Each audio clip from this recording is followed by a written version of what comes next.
أعوذ بالله من الشيطان الرجيم.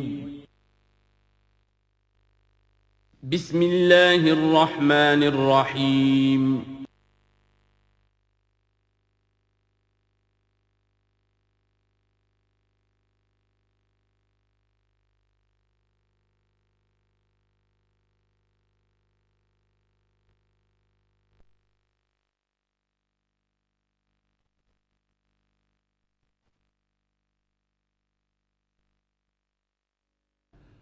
الحمد للہ وکفیٰ والصلاة والسلام علی عبادہ الذین اصطفیٰ، خصوصاً علی افضلہم وخاتم النبیین محمد الامین وعلی معین. اما بعد فاعوذ باللہ من الشیطان الرجیم. بسم اللہ الرحمن الرحیم. رب اشرح لي صدري ويسر لي امري واحلل عقدة من لساني يفقهوا قولي. اللهم ربنا انس وحشتنا في قبورنا وارحمنا بالقرآن العظيم. اللهم اجعله لنا اماما ونورا وهدى ورحمة. اللهم ذكرنا منه ما نسينا وعلمنا منه ما جهلنا وارزقنا تلاوته آناء الليل وآناء النهار واجعله لنا حجة يا رب العالمين آمین. کل دو نشستوں میں تعارف قرآن کے ضمن میں جن عنوانات پر گفتگو ہو چکی ہے ان میں سے ایک تشنا رہا قرآن حکیم کی ترتیب اور تقسیم. اس کی تدوین کے بارے میں گفتگو ہماری مکمل ہو چکی تھی کہ قرآن حکیم کی تدوین 3 مراحل میں مکمل ہوئی. اولاً خود حضور صلی اللہ علیہ وسلم نے اللہ تعالیٰ ہی کے حکم سے قرآن مجید کو مرتب کر دیا اور اس مرتب شکل میں امت کو منتقل کیا. ترتیب معین ہو چکی تھی لیکن وہ کتابی شکل میں ما بین الدفتین جمع نہیں ہوا. اس کے بعد دوسرا مرحلہ آیا حضرت ابوبکر صدیق رضی اللہ تعالی عنہ کے عہد خلافت کے دوران، جب بہت سے حفاظ شہید ہو گئے جنگ یمامہ میں تو تشویش پیدا ہوئی کہ قرآن حکیم کو کتابی شکل کے اندر مرتب بھی کر لیا جائے، جمع کر لیا جائے. چنانچہ یہ کام حضرت ابوبکر صدیق کے عہد خلافت میں پورا ہو گیا اور اس کے لیے مصحف کا نام حضرت عبداللہ ابن مسعود کی تجویز پر حضرت ابوبکر صدیق رضی اللہ تعالی عنہ نے طے کیا. لیکن اس کے چونکہ ابھی پڑھنے کے انداز میں لوگوں کو کافی آزادی دی گئی تھی کہ اپنے اپنے لہجے کے مطابق لوگ پڑھ سکتے ہیں، تو اس سے محسوس ہوا کہ اب اس کے لکھنے کے انداز میں بھی فرق آ رہا ہے. تو اس لیے ضرورت محسوس ہوئی کہ اس کا ایک اسکرپٹ، ایک رسم الخط جو متفق علیہ ہو، اجماعی ہو، وہ طے کر دیا جائے. چنانچہ یہ تیسرا مرحلہ حضرت عثمان رضی اللہ تعالی عنہ کے عہد خلافت میں طے پایا. اسی لیے اس کو اب مصحف عثمانی کہتے ہیں، اس لیے کہ وہ رسم الخط اب ہمیشہ ہمیش کے لیے طے ہے. اس کے آفیشیل نسخے تیار کیے گئے اور بڑے بڑے شہروں میں جو بھی اس وقت اس مسلمان ممالک تھے ایک ایک نسخہ بھیج دیا گیا اور باقی نسخے جو ہیں وہ طرف کر دیے گئے. تو اس طریقے سے گویا کہ ربع صدی کے اندر اندر یہ تینوں مرحلے جو ہیں مکمل ہو گئے ہیں. اور جیسا کہ میں نے عرض کیا، سب تسلیم کرتے ہیں کہ جو قرآن آج ہمارے پاس ہے وہ وہی ہے بعینہ جو محمد الرسول اللہ نے اپنی امت کو دیا تھا. البتہ جہاں تک قرآن کی ترتیب اور تقسیم کا تعلق ہے، بعض باتیں تو میں بیان کر چکا ہوں، ان کا صرف اجمالی اعادہ کروں گا. نمبر 1 یہ کہ قرآن کی جو بیسک یونٹ ہے، بنیادی اکائی، وہ آیت ہے. آیت کو ہم جملہ نہیں کہہ سکتے، آیت کو ورس نہیں کہہ سکتے، مصرع نہیں کہہ سکتے، اس کی اسی اصطلاح کو ہمیں ریٹین کرنا ہوگا. آیتیں چھوٹی بھی ہیں، بڑی بھی ہیں. آیتیں صرف حروف مقطعات پر بھی مشتمل ہیں اور مرکبات ناقصہ پر بھی مشتمل ہے، پورے جملے کی ایک آیت بھی ہے اور کئی جملوں پر ایک آیت بھی مشتمل ہے۔ یہ تمام امور توقیفی ہیں، یعنی حضور صلی اللہ علیہ وسلم کے بتانے پر موقوف علیہ، ان میں کسی کے اجتہاد کو، کسی منطق، کسی گرامر، کسی نحو، کسی بیان کے کسی اصول کو کوئی دخل نہیں۔ جہاں تک آیتوں کی تعداد کا تعلق ہے وہ مختلف فی ہے، وہ اتفاقی نہیں ہے، اس لیے کہ 6,500 کے لگ بھگ آیات ہیں۔ فرق کیوں ہے؟ ایک بڑا فرق تو اس وجہ سے واقع ہو جاتا ہے کہ تمام سورتوں کے آغاز میں جو آیت بسم اللہ لکھی ہوئی ہے اس کے ضمن میں ایک اختلاف ہے کہ آیا ہر مرتبہ اس آیت کو کاؤنٹ کیا جائے یا نہ کیا جائے۔ صرف ایک سورت ہے سورہ توبہ جس کے شروع میں آیت بسم اللہ نہیں ہے، باقی 113 سورتوں کے آغاز میں بسم اللہ لکھی ہوئی ہے، تو بعض حضرات اس کو سمجھتے ہیں کہ یہ کاؤنٹ نہیں کی جائے گی، بلکہ یہ تو در حقیقت صرف سورتوں کے درمیان فصل اور فرق قائم کرنے کے لیے یہ آیت بسم اللہ لکھ دی گئی ہے۔ تو آپ سمجھیے کہ جو اس پہ اختلاف ہوگا تو 113 کی عدد کا فرق تو اسی سے واقع ہو جائے گا۔ بعض اور مقامات پر بھی آیات کی تعداد میں قدر اختلاف ہے وہ روایات ہی کی بنیاد پر، کسی شخص کو خود یہ حق حاصل نہیں ہے کہ وہ اس میں کوئی فرق کر سکے، تبدیلی کر سکے۔ بہرحال 6,500 کے لگ بھگ آیات ہے قرآن حکیم کی۔ آیتیں مل جل کر سورتوں کی شکل میں ہیں، ان کی تعداد متفق علیہ ہے 114۔ سورت سور سے بنا ہے، سور کے معنی فصیل ہے، گویا کہ ہر سورت جو ہے وہ اللہ تعالیٰ کے علم، معرفت، حکمت کا ایک شہر ہے۔ سورتوں میں آیات کے باہمی ربط کے حوالے سے اس کے معنی کے اندر اور اس کی حکمتوں کے اندر اضافہ ہوتا ہے، ربط آیات، اور جس طریقے سے کہ مختلف موتیوں کو پرو دیا جائے ایک دھاگے میں، اس سے ہار وجود میں آئے، جو ترتیب ہوگی موتیوں کی اس سے ان موتیوں کا حسن دوبالا ہو جائے گا۔ ایسے ہی معاملہ آیات قرآنیہ کا ہے کہ جو ایک سورت کے اندر ہے اور ہر سورت کا ایک مرکزی مضمون یا عمود ہوتا ہے اور تمام آیتیں اس سے منطلق اور اس سے منسلک ہوتی ہیں۔ ان سورتوں کے بعد جیسا کہ میں نے عرض کیا، دور صحابہ میں ہمیں صرف ایک اصطلاح اور ملتی ہے، حزب اور یا منزل۔ وہ اس سہولت کے لیے کہ اگر ایک ہفتے میں پورا قرآن ختم کرنا ہو، اس کی تلاوت مکمل کرنی ہو تو روزانہ ایک حزب پڑھ لیا جائے۔ یہ چونکہ دور صحابہ میں بھی مذکور ہے، لہذا اس میں ہم دیکھتے ہیں کہ حسن موجود ہے، یعنی یہ کہ نہ تو یہ قباحت ہے کہ سورتوں کو توڑا گیا ہو، بلکہ پوری صورتیں شامل ہیں۔ کوئی مصنوعی مساوات قائم کرنے کی کوشش نہیں ہے، کوئی حزب نسبتاً تھوڑا سا زیادہ بڑا ہے، کچھ تھوڑا سا چھوٹا ہے، لیکن تقریباً مساوی ہے۔ خام خواہ کی کوئی مصنوعی مساوات قائم کرنے کی کوشش نہیں ہے، اور اس کے باوجود یہ حسن موجود ہے کہ سورہ فاتحہ کو اگر ہم علیحدہ رکھ دیں کہ وہ پورے قرآن حکیم کے لیے ایک دیباچہ اور مقدمہ ہے، تو پہلے حزب یا پہلی منزل میں 3 سورتیں، دوسرے میں 5، تیسرے میں 7، چوتھے میں 9، پانچویں میں 11، چھٹی میں 13، یہ سیڑھی ہے بالکل۔ اور جو آخری حزب مفصل کہلاتا ہے، اس میں چونکہ آخری پارے میں آپ کو معلوم ہے چھوٹی صورتیں ہیں تو تعداد 65 ہے، وہ بھی جو آخری تعداد ہے 13 اس کا ملٹیپل ہے۔ بہرحال یہ حزب یہ بھی دور صحابہ میں اس کا تذکرہ ہمیں ملتا ہے۔ البتہ جو مزید تقسیم کی چیزیں ہمارے ہاں معروف ہیں وہ بات کی چیزیں، رکوعوں میں طویل صورتوں کو تقسیم کیا گیا تاکہ ایک رکعت میں اگر طویل صورت میں سے کوئی آیات پڑھنی ہے تو اس طرح پڑھی جائیں کہ مضمون ٹوٹے نہ۔ یہ حجاج ابن یوسف کے زمانے میں یہ کام ہوا ہے اور بڑے غور و فکر سے ہوا، اور واقعتاً محسوس ہوتا ہے کہ معنوی جو ربط اور تعلق ہے اس کو ملحوظ رکھا گیا ہے۔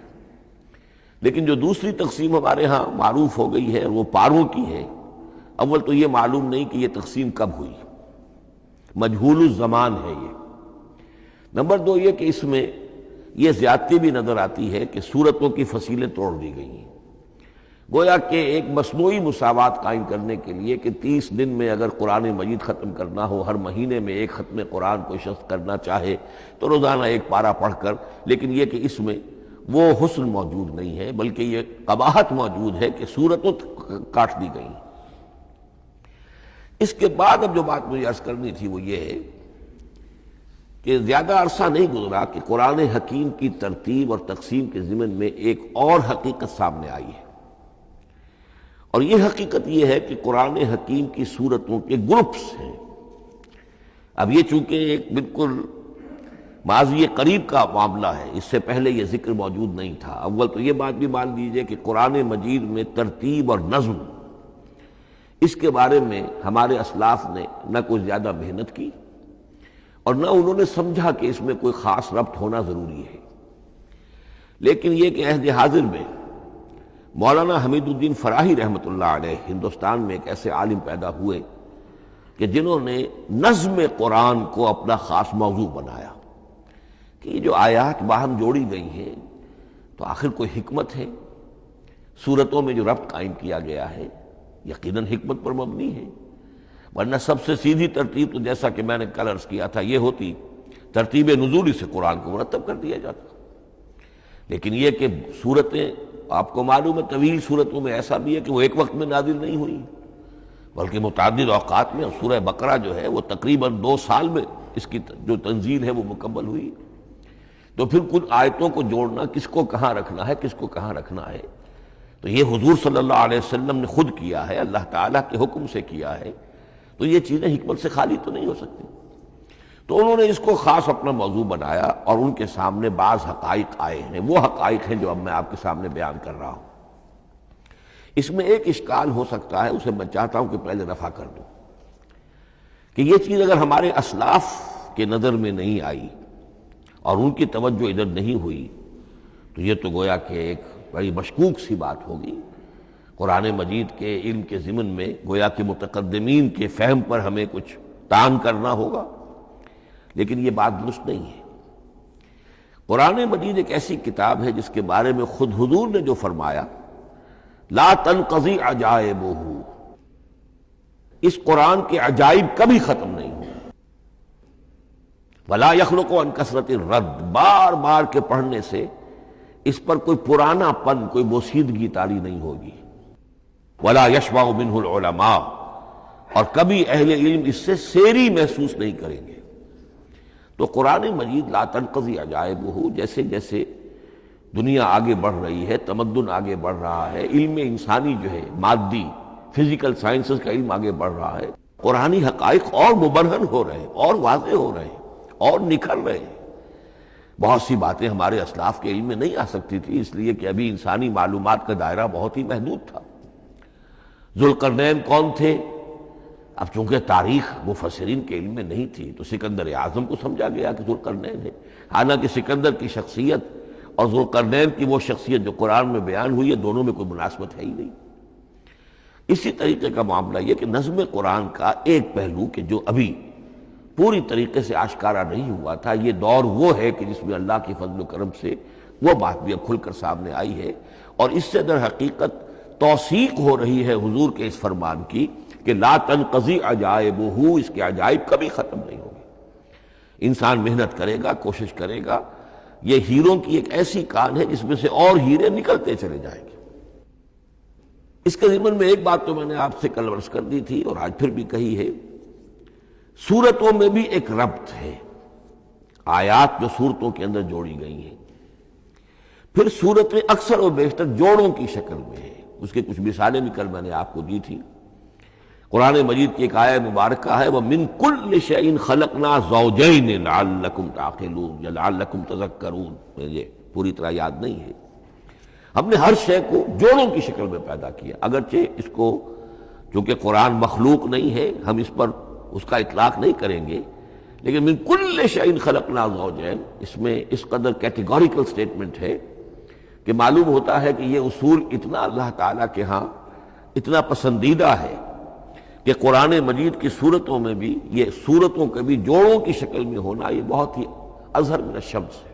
بعض جگہوں پر تو اظہر من الشمس ہے، بعض جگہوں پر ذرا تدبر کر کے بات معلوم ہوتی ہے۔ البتہ کہیں کہیں آپ کو نظر آئے گا کچھ منفرد صورتیں بھی ہیں، اور ان میں سے بعض یہ جب دوران ترجمہ یہ چیزیں آئیں گی تو اب میں صرف اس وقت حوالہ دے سکوں گا، بڑی تیزی سے ہمیں چلنا ہوگا، اس وقت میں چاہتا ہوں کہ ذہن میں یہ حقائق بیٹھ جائیں۔ بعض جگہوں پر آپ دیکھیں گے تین تین صورتوں کے گروپ ہیں، ان میں سے دو کے مابین تو نسبت زوجیت کامل ہے، بلکہ یہ سمجھ لیجئے نسبت زوجیت کہتے کس کو ہے؟ دو چیزیں مل کر کسی مقصد کی تکمیل کریں، ان دونوں میں ایسی نسبت ہونی چاہیے ریسیپروکل کہ وہ ایک دوسرے کی تکمیل کے لیے اور کسی مقصد کے حصول کے لیے ان کے مابین ایک تعلق قائم ہو، یہ زوجیت ہے۔ اسی طریقے سے قرآن مجید میں جب صورتیں آتی ہیں جوڑوں کی شکل میں تو کسی مضمون کا ایک رخ وہ ایک صورت میں آ جائے گا، اس کا دوسرا رخ دوسری صورت میں آ جائے گا، اور دونوں مل کر جسے ہم کہتے ہیں تصویر کے دونوں رخ، وہ رخ مکمل ہو جائیں گے، بات پوری ہو جائے گی۔ البتہ بعض جگہوں پر ہے کہ تین تین صورتوں کے سب گروپس ہیں۔ میں اس معاملے میں گروپ کا لفظ ریٹین کر رہا ہوں اس لیے کہ قدیم تو یہ تصور تھا نہیں، جدید اصطلاح ہے، تو اس میں چونکہ اب بہت سے الفاظ انگریزی زبان کے اب اردو میں آ گئے ہیں کہ اس کی جگہ کوئی اور بہت ہی کوئی کوشش کر کے لفظ آیا جائے تو وہ شاید زیادہ عام فہم نہیں ہوگا، یا عام فہم ہے۔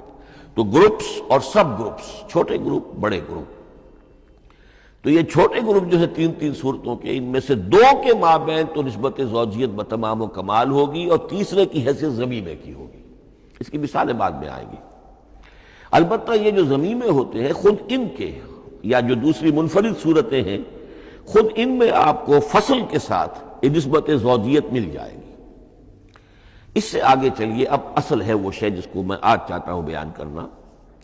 قرآن حکیم کی صورتوں کی ایک گروپنگ اس اعتبار سے سامنے آئی، کچھ صورتیں مکی پھر مدنی، پھر مکی پھر مدنی، پھر مکی پھر مدنی، پھر مکی پھر مدنی۔ ایسا کیوں ہے؟ بڑی قابل غور بات ہے، اس میں کوئی حکمت ہے؟ اور عجیب بات یہ سامنے آئی، اس اعتبار سے بھی قرآن کے 7 گروپ بنتے ہیں، ہر گروپ میں ایک یا ایک سے زائد مکی صورت اور پھر ایک یا ایک سے زائد مدنی صورتیں، ایک گروپ پورا ہو گیا۔ دوسرے گروپ میں پھر ایک یا ایک سے زائد مکی صورت، پھر ایک یا ایک سے زائد مدنی صورتیں، وہ پھر گروپ مکمل ہو گیا۔ یہ گروپ بھی قرآن حکیم میں 7 ہے۔ یہ گروپ جو ہے قرات کے لیے نہیں ہے، یہ گروپ جو ہے معنوی تقسیم ہے، غور و فکر کے اعتبار سے، کہ ہر گروپ کا ایک عمود ہے، ایک مرکزی مضمون ہے، اور اس جس طریقے سے صورتیں دو مل کر ایک مضمون کی تکمیل کرتی ہیں، اسی طرح ہر گروپ کی مکی اور مدنی صورتیں مل کر ایک بڑے مضمون کی تکمیل کرتی ہیں۔ اس طریقے سے گویا کہ یہ قرآن مجید میں 7 گروپ ہیں بڑے بڑے، جو کہ جس میں کہ صورتیں جو ہیں وہ جمع کی گئی ہیں۔ مثلاً میں اب آپ کو اشارتاً بتا دوں، پہلے گروپ میں سورہ مکی جو ہے وہ صرف ایک ہے، سورہ فاتحہ، تعداد میں تو ایک ہے، وہ اپنے حجم کے اعتبار سے چھوٹی بھی ہے لیکن بہت بھاری صورت ہے۔ وَلَقَدْ آتَيْنَاكَ سَبْعًا مِنَ الْمَثَانِي وَالْقُرْآنَ الْعَظِيمِ، محض اس صورت کو بھی قرآن عظیم کہا گیا ہے۔ لیکن ایک صورت مکی سورہ فاتحہ، پھر 4 طویل ترین صورتیں مدنی، بقرہ، آل عمران، نساء، مائدہ۔ دوسرے گروپ میں 2 صورتیں مکی، 2 مدنی، الانعام، الاعراف مکیات، الانفال، التوبہ مدنیات۔ تیسرا گروپ چلتا ہے، 14 صورتیں مسلسل چلی جا رہی ہیں مکی، سورہ یونس سے، سورہ یونس، سورہ ہود، سورہ یوسف، سورہ رعد، سورہ ابراہیم، چلتے جائیے، سورہ حجر، سورہ نحل، سورہ بنی اسرائیل، سورہ کہف، سورہ مریم، سورہ طٰہٰ، سورہ انبیاء، سورہ حج اور سورہ مومنون، 14 صورتیں۔ اب آئی ایک مدنی صورت، سورہ نور۔ یہ تیسرا گروپ مکمل ہو گیا۔ چوتھے گروپ میں بھی یہی بات آپ کو نظر آئے گی۔ الفرقان سے سورہ سجدہ تک 8 صورتیں مکی ہیں، اور پھر ایک صورت آتی ہے سورۃ الاحزاب، وہ مدنی ہے۔ اب یہ جو ایک ایک صورتیں آئی ہیں، سورہ نور اور سورہ احزاب، ہر شخص کو اندازہ ہو جائے گا یہ آپس میں جوڑے کی شکل رکھتی ہیں، ان کے مضامین بہت ایک دوسرے سے مشابہ ہیں، بہت مشابہ ہیں۔ لیکن یہ کہ وہ اس طریقے کا جوڑا نہیں ہے کہ اسی گروپ میں ان کا جوڑا موجود ہو، اس کا جوڑا جو ہے وہ دوسرے گروپ میں ہے۔ پھر آئیے پانچواں گروپ ہے سورہ سبا سے احقاف تک، یہ 13 صورتیں مکی ہیں، اور پھر سورہ محمد صلی اللہ علیہ وسلم سے سورۃ الحجرات تک 3 صورتیں مدنی ہیں، یہ کل 16 صورتیں ہیں۔ چھٹے گروپ میں سورہ قاف سے سورہ واقعہ تک 7 صورتیں یہ مکی ہے، اور سورہ حدید سے سورہ طلاق تک 10 صورتیں مدنی ہیں، یہ 17 صورتیں ہیں۔ آخری جو ہے وہ سورۃ الملک سے سورۃ الاخلاص تک 46 صورتیں، اور سورہ معوذتین جو ہے یہ 2 ہے کہ جو مدنی ہے۔ بعض کا اس میں اختلاف ہے، وہ میں بعد میں عرض کروں گا، لیکن جو میری رائے ہے وہ میں آپ کے سامنے رکھ رہا ہوں۔ اس طریقے سے یہ 7 گروپ جو ہیں قرآن مجید میں سورتوں کے وجود میں آئے۔ ہر گروپ کا ایک مرکزی مضمون ہے۔ مثلا پہلے گروپ کا مرکزی مضمون شریعت ہے۔ سورہ فاتحہ میں اہدنا الصراط المستقیم، اے اللہ ہمیں سیدھا راہ دکھا، سیدھے راستے کی ہدایت بخش۔ اب وہ سیدھا راستہ کیا ہے؟ شریعت خداوندی، شریعت الہی، اور شریعت مکمل ہو جاتی ہے ان 4 صورتوں میں۔ شریعت محمدی کا جو بلو پرنٹ ہے، ابتدائی خاکہ جو ہے وہ آپ کو سورہ بقرہ میں ملے گا، اور اس کی جو تکمیلی صورتیں ہیں، تکمیلی احکام ہیں، وہ سورہ مائدہ۔ اس کے علاوہ اس گروپ میں جو زیادہ زور ہے وہ سابقہ امت مسلمہ سے گفت و شنید۔ سابقہ امت مسلمہ میں یہودی اور نصارہ دونوں شامل ہیں۔ اب ان پر جرح بھی ہے، ان پر تنقید بھی ہے، ان کو ملامت بھی ہے، ان کو ان کی قرارداد جرم ان کے خلاف جو ہے وہ بھی دی گئی ہے، اور پھر یہ کہ ان کو معزول کر کے اور نئی امت کو اس مقام پر نصب کرنے کا اعلان ہے، اور ان کو بڑی زوردار دعوت ہے کہ اب محمد پر ایمان لاؤ اور قرآن پر ایمان لاؤ صلی اللہ علیہ وسلم۔ یہ پہلا گروپ ہے۔ اسی طریقے سے ہر گروپ کا، اب یہ ساتھ ساتھ جب ہم چلیں گے تو میں تفصیل کے ساتھ بیان کرتا جاؤں گا کہ اس گروپ کا یہ مرکزی مضمون ہے، اور اس طور سے یہ صورتیں آپس میں ایک دوسرے کے ساتھ مربوط ہیں۔ ان گروپوں میں آپ نے دیکھا ہوگا کہ پہلے اور آخری گروپ ان کی ایک ریسیپروکل سی صورت ہے کہ پہلے گروپ میں مکی صورت صرف ایک چھوٹی سی، اور مدنی صورتیں 4-6 پارے سے زائد پر پھیلی، جبکہ آخری گروپ میں سارے دونوں پارے جو ہے سورہ ملک سے شروع ہو کر مکی صورتوں پر مشتمل ہے، آخر میں آ کر چھوٹی چھوٹی صورتیں وہ مدنیات ہیں۔ یہ ایک دوسرے کے بالکل ریسیپروکل ہیں، کانورس۔ لیکن دوسرا گروپ ادھر سے اور دوسرا ادھر سے، یعنی چھٹا، یہ بڑے متوازن ہیں۔ 2 صورتیں مکی، 2 مدنی، اور ادھر 7 صورتیں مکی اور 10 مدنی، لیکن 7 صورتیں جو ہیں وہ 3 رکوعوں کی ہیں، ان میں سے ایک 4 رکوع کی بھی ہے، اور اکثر و بیشتر وہ جو دوسری ہے وہ 2 رکوعوں کی ہے، تقریباً متوازن بنتی ہے۔ تو درمیان میں جو ہے ان میں جو مدنی صورتوں کا حصہ بہت کم ہے، اکثر و بیشتر جو ہے وہ مکی صورتیں ہیں۔ ان مکی صورتوں کے اندر بھی جو 6 گروپ تقریباً بنتے ہیں، اس لیے کہ پہلی گروپ کے اندر تو مکی صورت صرف سورہ فاتحہ ہے، تو ان میں سے پہلے 2 گروپوں میں رسالت کا مضمون مرکزی مضمون ہے، درمیانی 2 گروپوں میں توحید کا مضمون مرکزی مضمون ہے، آخری 2 گروپوں میں انذار آخرت کا مضمون مرکزی مضمون ہے۔ آخری صورتیں آپ کو معلوم ہے سورہ قاف سے شروع ہو کر، تو پھر یہ انذار آخرت جو ہے ان سب کا مرکزی مضمون ہے۔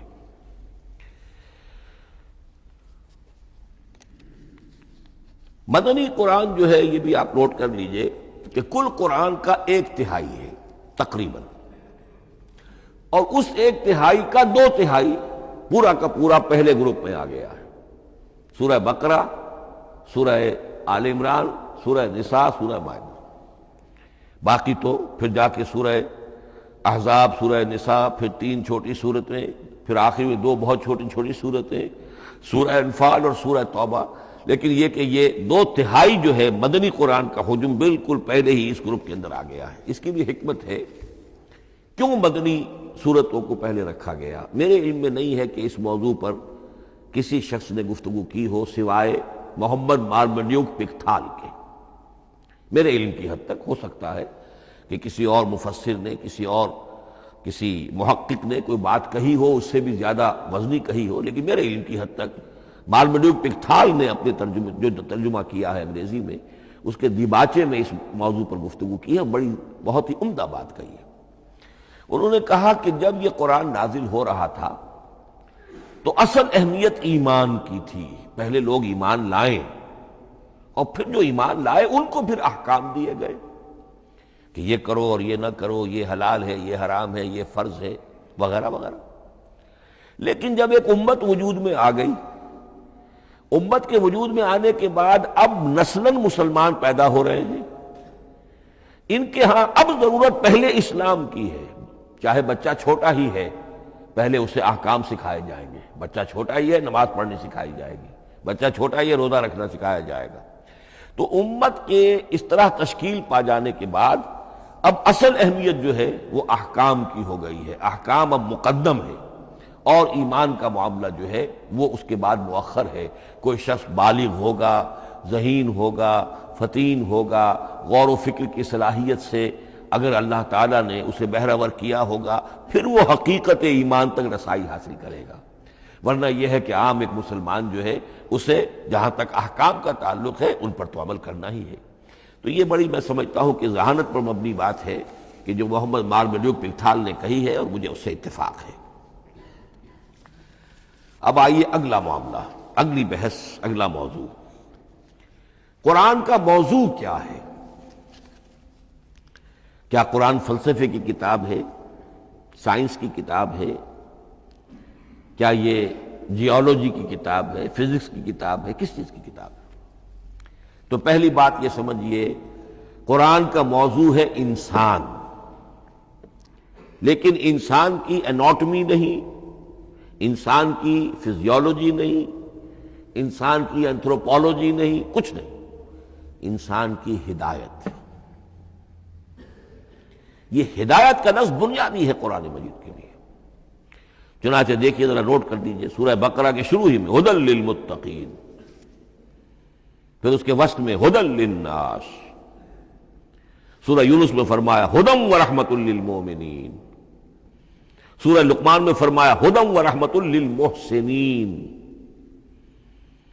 سورۃ البقرہ اور النحل میں فرمایا، نمل میں ھدی وبشریٰ للمؤمنین، آل عمران میں وموعظۃ للمتقین، ھدی وموعظۃ للمتقین، پھر 3 مرتبہ الہدی هو الذی ارسل رسولہ بالہدی ودین الحق لیظہرہ علی الدین کلہ۔ الہدی، ہدن نکرہ ہے، الہدی معرفہ ہو گیا، یعنی ہدایت کاملہ، ہدایت تامہ، ہدایت ابدی۔ اسی طرح سورۃ النجم میں فرمایا وَلَقَدْ جَاءَهُم مِّن رَّبِّهِمُ الْهُدَىٰ، سورۃ الجن میں وَإِنَّا لَمَّا سَمِعْنَا الْهُدَىٰ آمَنَّا بِهِ، سورہ بنی اسرائیل میں وَمَا مَنَعَ النَّاسَ أَن يُؤْمِنُوا إِذْ جَاءَهُمُ الْهُدَىٰ، سورہ بنی اسرائیل میں بھی یہ الفاظ آئے، سورہ کہف میں بھی آئے۔ تو قرآن کا موضوع ہے ہدایت، اور اس کو اب ذہن میں رکھیے کہ انسان کے علم کے 2 گوشے ہیں۔ علم انسانی 2 حصوں میں منقسم ہے۔ ایک حصہ ہے فزیکل ورلڈ کا علم، جو حواس کے ذریعے سے حاصل ہوتا ہے، مادی حقائق ان کا علم۔ حواس خمسہ، ہمارا دیکھنا، سننا، سونگھنا، چکھنا، چھونا، یہ تمام صلاحیتیں ہیں، ان سے کچھ معلومات حاصل ہوتی ہیں، اور عقل کا یہ کمپیوٹر ان کو پروسیس کرتا ہے، اس سے نتائج نکالتا ہے، نتائج نکال کے سٹور کر لیتا ہے۔ پھر مزید کوئی معلومات حواس کے ذریعے سے حاصل ہوتی ہیں، اب ان کو وہ پھر پروسیس کر کے جو سابق میموری سٹورڈ ہے اس کے ساتھ ریکنسائل کر کے کوئی اور نتیجہ اخذ کرتا ہے۔ اس طرح رفتہ رفتہ رفتہ رفتہ انسان کا یہ علم بڑھتا چلا جا رہا، اور ہم نہیں کہہ سکتے کہ ابھی اور کہاں تک جائے گا۔ آج سے چند 100 سال پہلے بھی انسان تصور نہیں کر سکتا تھا کہ انسانی علم وہاں پہنچ جائے گا جہاں آج پہنچ چکا ہے۔ اس علم کا وحی سے کوئی تعلق نہیں، اس علم کا تعلق ہے علم اسماء سے، جو حضرت آدم میں ودیعت کر دیے گئے تھے بالکل شروع میں۔ سورہ بقرہ کا 4تھا رکوع جو ہے اس کے شروع میں ذکر ہے وَعَلَّمَ آدَمَ الْأَسْمَاءَ كُلَّهَا، اللہ نے آدم کو تمام نام سکھا دیے، اور اس کے آخر میں ذکر ہے جب آدم کو اور حوا کو حکم دیا گیا کہ اب زمین میں جا کر اور وہاں کا چارج سنبھالو، تو فرمایا وَإِمَّا يَأْتِيَنَّكُم مِّنِّي هُدًى فَمَن تَبِعَ هُدَايَ فَلَا خَوْفٌ عَلَيْهِمْ وَلَا هُمْ يَحْزَنُونَ۔ وہ علم ہدایت ہے، یہ دو چیزیں بالکل علیحدہ ہیں۔ علم اسماء در حقیقت یوں سمجھیے کہ جیسے آم کی گٹھلی میں پورا آم کا درخت ہوتا ہے، وہی تو گٹھلی ہے جو آپ زمین میں دباتے ہیں، پھر اگر پانی وہاں پڑتا ہے، زمین میں روئیدگی بھی ہے، وہ گٹھلی پھٹے گی، وہ جو اس میں سے دو پتے نکلیں گے، وہ پتے اوپر بڑھیں گے، درخت بنے گا۔ وہ پورا درخت جو ہے آم کی گٹھلی میں موجود تھا، صرف اسے پورا درخت بننے میں 2 سال 3 سال 4 سال لگیں گے، لیکن درخت موجود تھا، پوٹینشلی بالقوہ پورا درخت آم کی گٹھلی میں موجود تھا۔ ایکچولی بالفعل وہ آم کا درخت جو ہے کئی سال کے اندر وجود میں آیا۔ بعین ہی یہ معاملہ ہے، کل مادی حقائق کا کل علم حضرت آدم علیہ السلام کے وجود میں ودیعت کر دیا گیا پوٹینشلی۔ اب اس کی ایکسفولیشن ہو رہی ہے، وہ بڑھتا جا رہا ہے، برگ و بار لا رہا ہے، اور یہ علم جو ہے اس کا تعلق جیسا کہ میں نے عرض کیا آسمانی ہدایت سے نہیں ہے۔ اب یہ خود رو پودا ہے، بڑھتا چلا جا رہا ہے، اور کہاں تک پہنچے گا؟ علامہ اقبال نے صحیح تعبیر کی ہے، عروج آدم خاکی سے انجم سہمے جاتے ہیں کہ یہ ٹوٹا ہوا تارا مہ کامل نہ بن جائے۔ علامہ کی زندگی میں تو انسان نے چاند پر قدم نہیں رکھا تھا، لیکن یہ کہ اب تو چاند پر قدم رکھ کر انسان آ چکا۔ تو عروج آدم خاکی سے انجم سہمے جاتے ہیں کہ یہ ٹوٹا ہوا تارا مہ کامل نہ بن جائے۔ یہ ہے انسانی علم۔ اس انسانی علم کے ساتھ اگر وہ علم وہی علم ہدایت نہ ہو تو یہ علم جو ہے بجائے خیر کے شر بن جاتا ہے۔ آج وہ شیطانی قوت بن چکا ہے، وہ علم ہلاکت کا سامان بن چکا ہے، تباہی کا ذریعہ بن چکا ہے۔ لیکن اس کے ساتھ دوسری بات ضروری تھی جو کہ وحی کے ذریعے سے آنے والا علم تھا، فَإِمَّا يَأْتِيَنَّكُم مِّنِّي هُدًى فَمَن تَبِعَ هُدَايَ فَلَا خَوْفٌ عَلَيْهِمْ وَلَا هُمْ يَحْزَنُونَ۔ یہ علم الہدایت جو ہے یہ در حقیقت قرآن حکیم میں آ کر مکمل ہو گیا ہے۔ اس کے لیے بھی میں چاہتا ہوں کہ بات آپ سمجھ لیں، اس میں جو ارتقاء ہوا ہے، پہلی کتابیں نازل ہوئی ان میں بھی ہدن تو تھی۔ کل بھی میں نے آپ کو آیت سنائی تھی سورہ مائدہ کی، انا انزلنا التوراۃ فیہا ھدی و نور، ہم نے تورات نازل کی تھی، اس میں ہدایت بھی تھی، نور بھی تھا۔ اسی رکوع میں 7واں رکوع ہے وہ سورہ مائدہ کا، انجیل کے بارے میں، فیہ ھدی و نور، اس میں بھی ہدن بھی تھی، ہدایت بھی تھی، نور بھی تھا۔ لیکن یہ ہدایت اور یہ نور درجہ بدرجہ ترقی کر رہا ہے، یہاں تک کہ کامل ہوا ہے، قرآن میں آ کر الہدا بن گیا ہے۔ اب یہ ہدن نہیں، الہدا، کامل ہدایت نامہ۔ اس کی وجہ کیا ہے؟ دیکھیے، ایک بچے کو اگر آپ تعلیم دینا چاہتے ہیں تو اس کی ذہنی سطح کو محفوظ رکھے بغیر تو نہیں دے سکتے۔ آپ چاہے پی ایچ ڈی استاد رکھ دیں کسی بچے کے لیے، بچہ بھی پرائمری کی تعلیم پا رہا ہے، وہ پی ایچ ڈی کا استاد کیا کچھ پلا دے گا اس کو، کیا پڑھا دے گا اس کو؟ اس کی اپنی استعداد جو ہے ابھی اتنی کم ہے کہ اسی کی مناسبت سے اسے تعلیم دی جائے گی، رفتہ رفتہ وہ آگے بڑھے گا، یہاں تک کہ وہ اپنے پوری عقل کے اور شعور کی پوری شدت اور قوت کو پہنچ جائے گا، بلوغت کو پہنچ جائے گا۔ اب اسے آخری علم پڑھایا جائے گا، اب اسے فلسفہ پڑھایا جائے گا، پہلے وہ ہسٹری پڑھ رہا تھا، اب فلسفی آف ہسٹری پڑھے گا۔ اس حوالے سے تدریجاً اللہ تعالیٰ نے تورات میں صرف احکام ہے، حکمت ہے ہی نہیں، انجیل میں حکمت ہے، احکام ہے ہی نہیں، دونوں مل کر ایک بات کو مکمل کرتی ہیں۔ تورات میں صرف احکام ہے، حکمت ہے ہی نہیں۔ جیسے کہ میں نے عرض کیا تھا، بچے کو آپ بتا دیتے ہیں بھئی روزہ ٹوٹ جاتا ہے اس طریقے سے، روزے کا مطلب یہ ہے اب دن بھر کھانا کچھ نہیں ہے، چاہے بچہ ابھی 6 سال کا ہے، 7 سال کا ہے، 8 سال کا ہے، آپ بتا رہے ہیں احکام تو دے دیے جائیں، یہ کرو یہ نہ کرو، یہ ڈوز ہیں یہ ڈونٹس ہیں۔ تو احکام عشرہ، دی 10 کمانڈمنٹس، احکام دیے گئے، حکمت نہیں۔ ابھی حکمت کا تحمل ان کے لیے ممکن نہیں تھا، ابھی وہ عہد طفولیت ہے نوع انسانی کا۔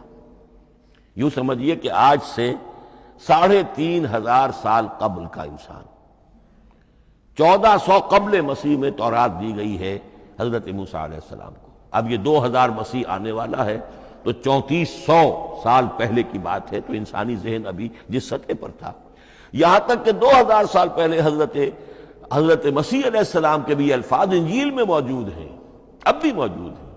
اپنے حوارین سے آپ نے فرمایا تھا ابھی مجھے تم سے اور بھی بہت سی باتیں کہنی تھیں، مگر ابھی تم ان کا تحمل نہیں کر سکو گے، جب وہ فارقلیت آئے گا تو تمہیں سب کچھ بتائے گا۔ یہ پیشین گوئی تھی محمد الرسول اللہ صلی اللہ علیہ وسلم۔ ابھی تم تحمل نہیں کر سکتے، ابھی 600 برس اور چاہیے تمہاری ذہنی بلوغت کے لیے۔ تو الہدا مکمل ہوا ہے قرآن حکیم میں آ کر۔ البتہ ایک نقطہ اس میں نوٹ کیجئے، قرآن مجید اگرچہ کتاب ہدایت ہے، سائنس کی کتاب نہیں ہے، لیکن اس میں سائنٹیفک فینومینا کی طرف اشارے موجود ہیں۔ چونکہ قرآن مجید ان تمام جو بھی یہ کائناتی حقائق ہیں، ان سب کو آیات الہیہ قرار دیتا ہے۔ ان فی خلق السماوات والارض واختلاف اللیل والنہار والفلک التی تجری فی البحر بما ينفع الناس وما انزل اللہ من السماء من ماء فاحیا بہ الارض بعد موتها وبث فیہا من کل دابۃ وتصریف الریاح والسحاب المسخر بین السماء والارض لآیات لقوم یعقلون۔ یہ سب نشانیاں ہیں اللہ کی قدرت، اللہ کی عظمت، اللہ کے علم کامل، اللہ کی حکمت بالغہ، سب نشانیاں۔ تو یہ جو فزیکل فینومینا ہے ان کی طرف قرآن ریفر کرتا ہے۔ بعض حقائق وہ ہے کہ جن کا تعلق اسٹرانومی سے ہے، کل فی فلک یسبحون، یہ تمام اجرام سماویہ جو ہیں یہ اپنے اپنے مدار میں تیر رہے ہیں، معلوم ہوا ہر شے حرکت میں ہے۔ انسان پر تو ایک دور ایسا گزرا ہے وہ یہ سمجھتا تھا زمین ساکن ہے اور سورج حرکت کر رہا ہے، پھر ایک دور آیا کہا نہیں سورج ساکن ہے، زمین حرکت کرتی ہے، اس کے گرد چکر لگاتی ہے، اور آج ہمیں معلوم ہوا ہر شے حرکت میں ہے، ہر شے۔ سورج کا بھی اپنا ایک مدار ہے، اس میں وہ حرکت کر رہا ہے اپنے پورے کنبے کو لے کر۔ یہ پورا سولر سسٹم اس کا کنبہ ہے، اس پورے کنبے کو لے کر وہ بھی ایک مدار میں حرکت کر رہا ہے۔ تو معلوم کل فی فلک یسبحون۔ اب یہ کل کا لفظ جس طرح منقع ہو کر، جس طرح مبرہن ہو کر، جس شان کے ساتھ آج وہ حویدہ ہوا ہے، واضح ہوا ہے، آج سے پہلے انسان کو معلوم نہیں تھا۔ تو یہ جو فزیکل فینومینا ہے جن کی طرف قرآن مجید ریفر کرتا ہے، یہ اگرچہ قرآن کا اصل موضوع نہیں ہے، لیکن ایک بات جان لیجئے کہ قرآن مجید میں ان فزیکل فینومینا کے بارے میں جو بات کہی گئی ہے وہ غلط نہیں ہو سکتی، اور یہ وہ حقیقت ہے کہ جو اس دور میں آ کر اتنی واضح ہوئی ہے۔ آپ نے نام سنا ہوگا ڈاکٹر مورس بکائی کا، یہ فرانسیسی سرجن تھے، انہوں نے مطالعہ کیا، کمپیریٹو اسٹڈی کی قرآن بائبل دونوں کی، بائبل سے مراد اولڈ ٹیسٹمنٹ نیو ٹیسٹمنٹ دونوں، اور وہ اس نتیجے پر پہنچا کہ پورے قرآن میں کوئی ایک لفظ ایسا نہیں ہے جسے ہماری ساری سائنسی انکشافات میں سے کسی نے غلط ثابت کیا، جبکہ تورات میں بے شمار چیزیں ایسی ہیں کہ سائنس انہیں غلط ثابت کر چکی ہے۔ The science, the Quran and the Bible. اب یہ بات بڑی اہم ہے، اس کو بڑی خوبصورت انداز میں ڈاکٹر رفیع الدین مرحوم نے کہا ہے کہ یہ کائنات اللہ کا فعل ہے، عمل ہے، اس کی تخلیق ہے، اس کی تدبیر ہے، اور قرآن اللہ کا قول ہے۔ قول و عمل میں تضاد ممکن نہیں، عام انسان کے قول و عمل میں تضاد ممکن نہیں، اللہ کے قول و فعل میں اور قول و عمل میں تضاد ہو سکتا ہے۔ ہاں یہ ہو سکتا ہے کہ ایک دور میں انسانوں نے بات سمجھی نہ ہو، ان کا ذہن وہاں تک پہنچا نہ ہو، ان کی معلومات کا دائرہ ابھی اس حد تک ہو کہ ان حقائق تک نہ پہنچا ہو، لیکن جیسے جیسے وقت آئے گا مزید حقائق منکشف ہوں گے، اور یہ بات اور زیادہ سے زیادہ واضح سے واضح تر ہوتی چلی جائے گی کہ جو کچھ قرآن میں لکھا ہے وہی برحق ہے۔ ہاں آج سے پہلے انسانی ذہن اس حد تک رسائی حاصل کرنے کا اہل نہیں تھا۔ اور یہ ہے در حقیقت آیت قرآن حکیم کی، یہ سورہ حامیم السجدہ کی لاسٹ بٹ ون آیت ہے، سنریہم آیاتنا فی الآفاق وفی انفسہم حتی یتبین لہم انہ الحق، ہم انہیں دکھاتے چلے جائیں گے اپنی نشانیاں آفاق میں بھی انفس میں بھی، سنریہم آیاتنا فی الآفاق وفی انفسہم حتی یتبین لہم، یہاں تک کہ یہ بات پوری طرح نکھر کر مبرہن ہو کر ان کے سامنے واضح ہو جائے گی انہ الحق، کہ قرآن حق ہے۔ اور اسی کی حقیقت جو ہے جیسا کہ میں نے عرض کیا، ایک تو مورس بکائی کو ذہن میں رکھیے، اور ایک اور شخص کینیڈا میں ایک بہت بڑا ڈاکٹر ہے کہ جو ایمبریولوجسٹ ہے، اور اس کی جو ٹیکسٹ بکس ہے جو ایمبریولوجی پر، علم جنین یعنی رحم مادر میں جو بچے کی پرورش ہوتی ہے کیسی ہوتی ہے، کن کن سٹیجز سے گزر کر ہوتی ہے، یہ علم جنین یا ایمبریولوجی، تو سٹینڈرڈ ٹیکسٹ بک ہے دنیا میں اس کی، ڈاکٹر کیتھل مور کی۔ اور وہ حیران رہ گیا کہ میں نے جب قرآن کا مطالعہ کیا کہ آج سے 1400 برس قبل، جبکہ نہ مائکروسکوپ تھی نہ ڈسیکشن ہوتا تھا ابھی ہیومن باڈی کا، یہ حقائق جو قرآن بیان کر رہا ہے، وَلَقَدْ خَلَقْنَا الْإِنسَانَ مِنْ صُلَالَةٍ مِّن مَّاءٍ مَّهِينٍ ثُمَّ جَعَلْنَاهُ نُطْفَةً فِي قَرَارٍ مَّكِينٍ ثُمَّ خَلَقْنَا النُّطْفَةَ عَلَقَةً فَخَلَقْنَا الْعَلَقَةَ مُضْغَةً فَخَلَقْنَا الْمُضْغَةَ عِظَامًا فَكَسَوْنَا الْعِظَامَ لَحْمًا، یہ کہاں سے معلوم ہوئی؟ اور واقعہ یہ ہے کہ اس سے زیادہ صحیح تعبیر ممکن نہیں۔ تو یہ حقائق ذہن میں رکھیے کہ اگرچہ قرآن مجید سائنس کی کتاب نہیں ہے، لیکن جن سائنسی حقائق یا جن سائنسی فینومینا کی طرف قرآن نے ریفر کیا ہے وہ یقیناً حق ہے، چاہے تاحال ہم ان کی حقانیت کو نہ سمجھ پائیں۔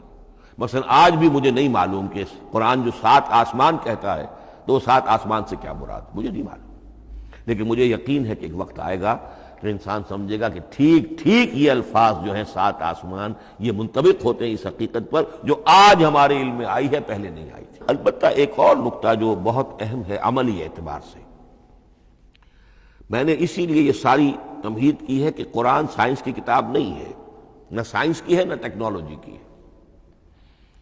اس حوالے سے ایک بڑا منطقی نتیجہ نکلتا ہے، اور وہ یہ ہے کہ اگر ہمارے اسلاف نے قرآن کی ان آیات کا کوئی خاص مفہوم معین کیا اپنے دور کی معلومات کی سطح پر، ہمارے لیے لازم نہیں ہے کہ ہم اس کی پیروی کریں۔ سائنسی فینومینا کو جو سائنسی ترقی ہو رہی ہے اس کے حوالے سے سمجھیں گے۔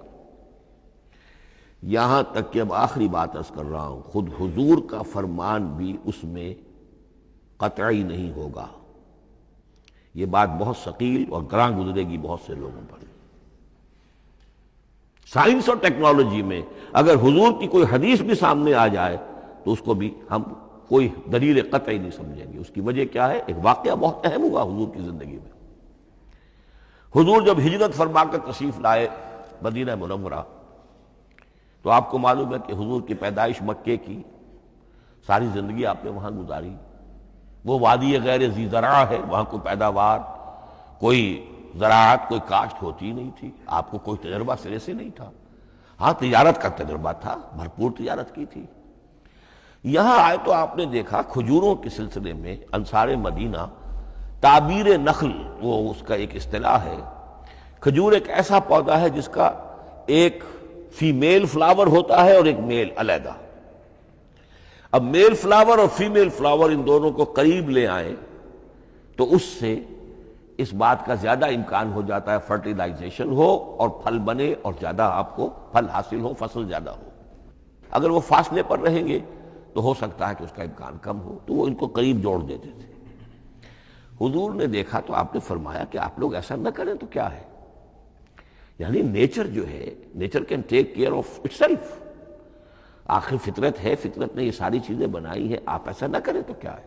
صرف یہ کہا آپ نے روکا نہیں، لیکن ظاہر بات ہے صحابہ کرام کے لیے رضوان اللہ تعالی علیہ اجمعین حضور کا اتنا کہنا بھی گویا کہ حکم کے درجے۔ انہوں نے اس سال وہ کام نہیں کیا، فصل کم ہو گئی۔ اب وہ ڈرتے ڈرتے جھجکتے جھجکتے حضور کی خدمت میں آئے۔ حضور آپ نے فرمایا تھا ہم نے وہ نہیں کیا، تعبیر نخل اس سال نہیں کی ہم نے، فصل کم ہوئی ہے۔ آپ نے فرمایا انتم اعلم بامور دنیاکم، اس کا ایک ایک لفظ یاد کر لیجئے، انتم اعلم بامور دنیاکم، اپنے یہ دنیاوی اور مادی معاملات میں تم زیادہ تجربے کار ہو، تم زیادہ حقائق سے واقف ہو۔ میں عالموں کا لفظی ترجمہ یہاں کرنا جو ہے اس کی جرت مجھے نہیں ہو رہی، تم زیادہ واقف ہو ان چیزوں سے، میں یہ چیزیں سکھانے نہیں آیا۔ آپ ٹیکنالوجی پڑھانے نہیں آئے تھے، آپ طب سکھانے نہیں آئے تھے، آپ کوئی اور سائنس پڑھانے نہیں آئے تھے، ورنہ تو ہم شکوہ کرتے کہ آپ نے ہمیں ایٹم بم بنانا کیوں نہیں سکھا دیا پہلے ہی۔ نہیں، یہ موضوع ہی نہیں ہے۔ قرآن کا موضوع معین ہونا چاہیے۔ قرآن کا موضوع انسان کی ہدایت، اس ہدایت کے لیے جس قدر اس کو ضرورت ہے علم کی کہ وہ جو یہ فزیکل فینومینا ہیں ان کے حوالے سے بھی ہدایت حاصل کرے، اس حد تک ان کا تذکرہ ہے۔ لیکن یہ یقین اور ایمان ہونا چاہیے کہ قرآن مجید کے الفاظ میں جو شے مضمر ہے وہ کبھی غلط ثابت نہیں ہوگی۔ یہ ہو سکتا ہے کہ قرآن کی کسی آیت کا کوئی مفہوم ہمارے اسلاف نے 1000 برس پہلے یا 600 برس پہلے سمجھا ہو اور وہ مفہوم غلط ثابت ہو جائے، وہ ایک علیحدہ بات ہوگی، لیکن قرآن مجید کا ٹیکسٹ جو ہے اس کے اندر کہیں ایسی بات نہیں آ سکتی۔ اب آئیے فہم قرآن کے اصول۔ ظاہر بات ہے کہ اس موضوع پر اصول تفسیر پر کوئی مجھے تفصیلی اس وقت گفتگو کرنے کا موقع تو نہیں ہے، البتہ یہ کہ 7 گنتی کر کے چیزیں نوٹ کر لیجئے کہ جس سے قرآن مجید کے فہم میں سہولت حاصل ہوگی۔ پہلی بات وہ جو کسی درجے میں پہلے بھی سامنے آ چکی ہے، قرآن کا اسلوب استدلال منطقی نہیں ہے، فطری ہے۔ ایک ہوتا ہے منطق کی گتھیوں سے اور منطق کے اصولوں سے اور منطق کی دلیلوں سے بات ثابت ہے، یہ نہیں۔ قرآن فطرت انسانی کے مطابق بات کرتا ہے۔ ایک ان پڑھ شخص بھی قرآن کو اپنے سے دور یا اپنے آپ کو قرآن سے دور نہیں سمجھے گا اگر ذرا سا وہ قرآن کو سمجھ سکتا بس۔ لیکن یہ ہے کہ قرآن مجید کا جو اسلوب ہے وہ ایک تو یہ کہ منطقی نہیں ہے، فطری ہے، یا اس میں اگر ایک لفظ کا اضافہ کیا جائے خطابی ہے۔ خطابی کیا ہوتا ہے؟ جو میں کل عرض کر چکا ہوں، خطبے کی ایک شان ہوتی ہے، وہ دلیل کے ساتھ ساتھ جذبات سے بھی اپیل کرتا ہے، اور اس میں آپ کو ایک اپنے باطن میں جھانکنے کی دعوت دی جاتی ہے۔ تم ذرا اپنے باطن میں جھانک کر دیکھو۔ بعض آیات ایسی ہیں، بڑی پیاری آیات ہیں، افی اللہ شک فاطر السماوات والارض، بس کیا اللہ کی ہستی میں بھی کوئی شک ہو سکتا ہے جو آسمانوں اور زمین کا پیدا کرنے والا ہے؟ غور کرو، سوچو۔ تو یہ صرف آپ کے دروں بینی، آپ کو اپنے اندر جھانکنے کی دعوت ہے۔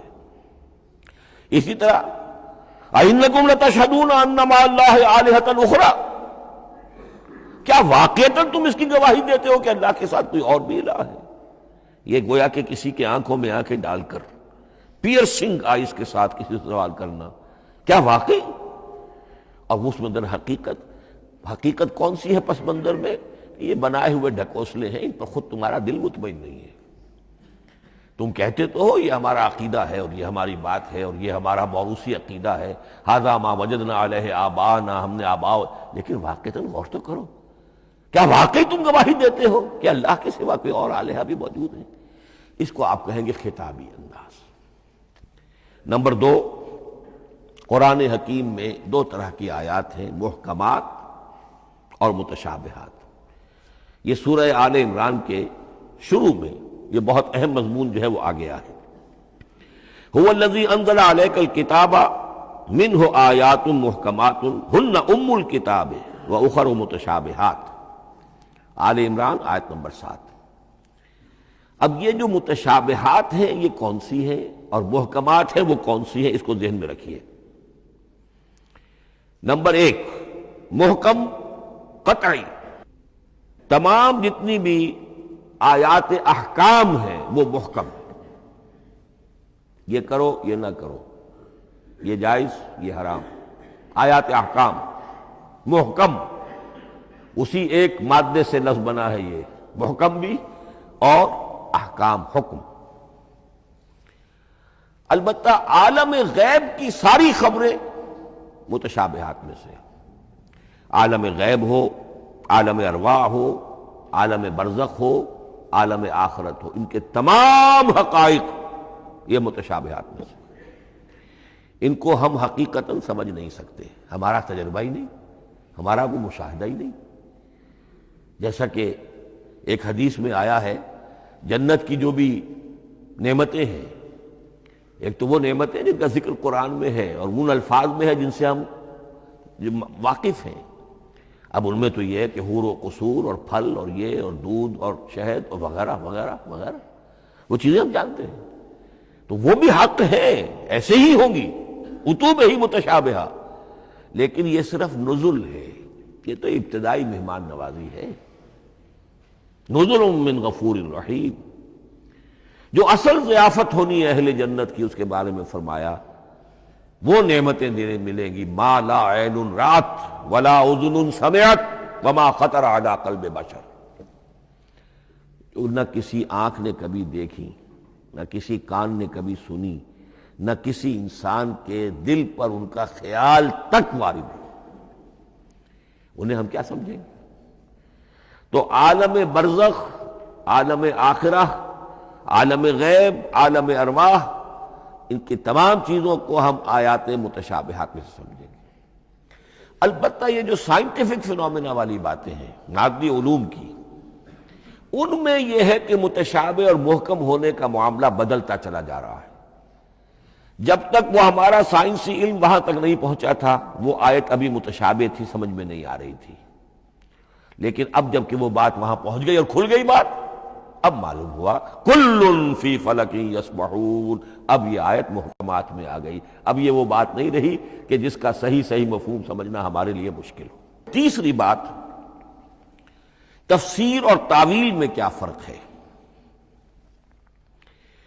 تفسیر کا عام طور پر لفظ استعمال ہوتا ہے لفظی طور پر، الفاظ کی بحث، نحوی بحث، قواعد گرامر جو ہے ان کے حوالے سے جو بحث کی جائے گی وہ تفسیر ہے، اور اس کی اصل حقیقت اور مدلول کو سمجھنے کی جو کوشش کی جائے گی وہ تعویل ہے۔ تو یہ دو الفاظ جو ہیں یہ مختلف ہوں گے، تفسیر اور تعویل۔ نمبر 4، تعویل عام اور تعویل خاص، یہ بہت اہم موضوع ہے۔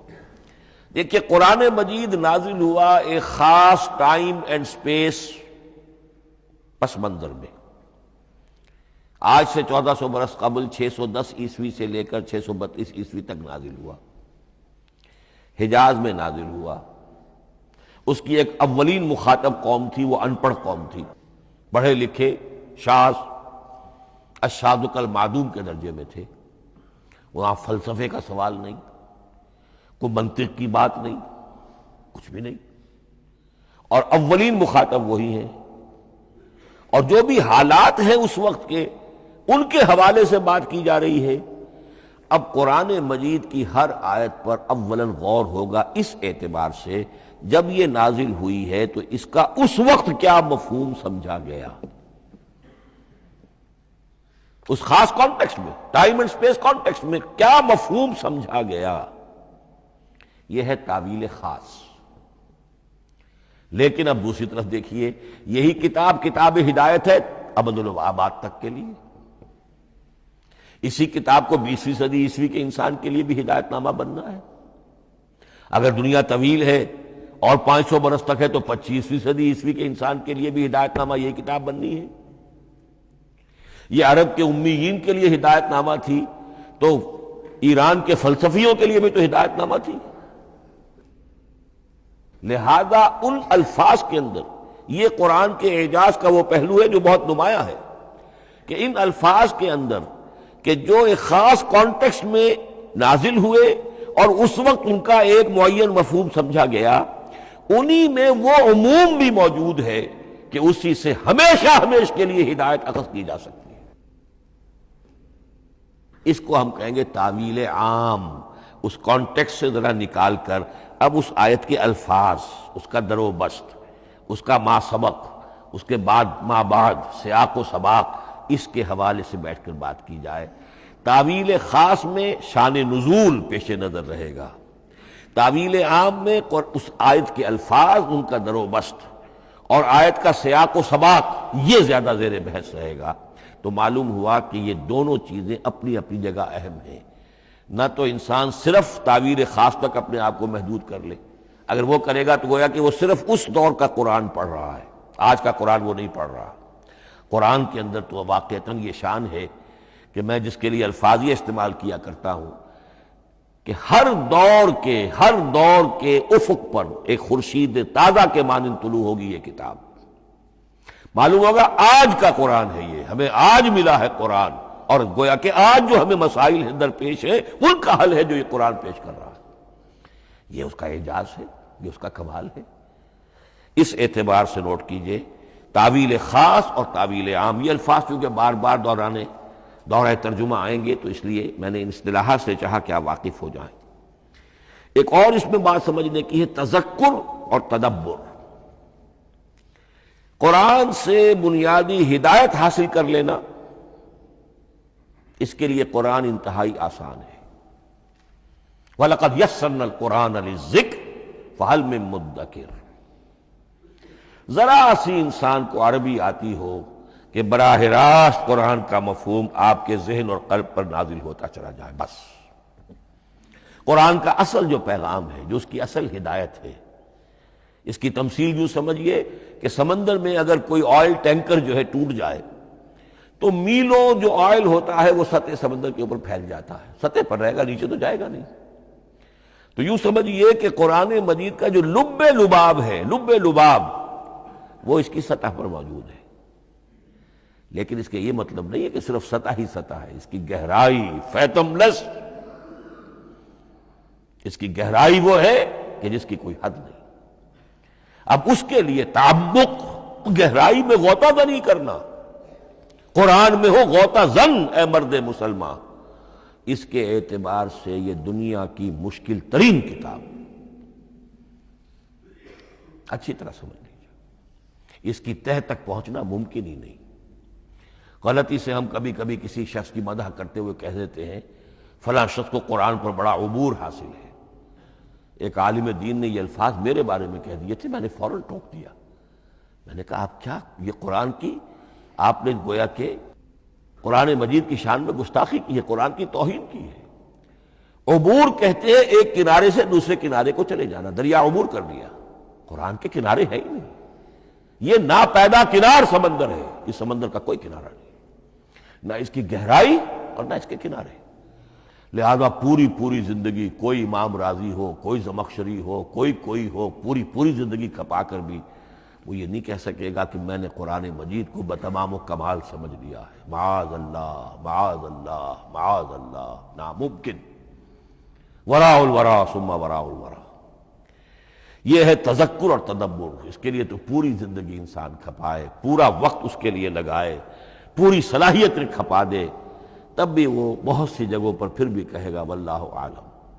امام رازی کو بھی نہ معلوم کتنے مقامات پر جا کر یہ کہنا پڑا ہے کہ اللہ بہتر جانتا ہے۔ اعلم ان ھذا المقام مقام غامض عمیق محیب، یہ مقام تو بہت محیب ہے، پرہیبت ہے، بہت گہرا ہے، بہت غامض ہے۔ امام رازی کہہ رہے ہیں، 30 جلدوں میں تفسیر لکھنے والا شخص۔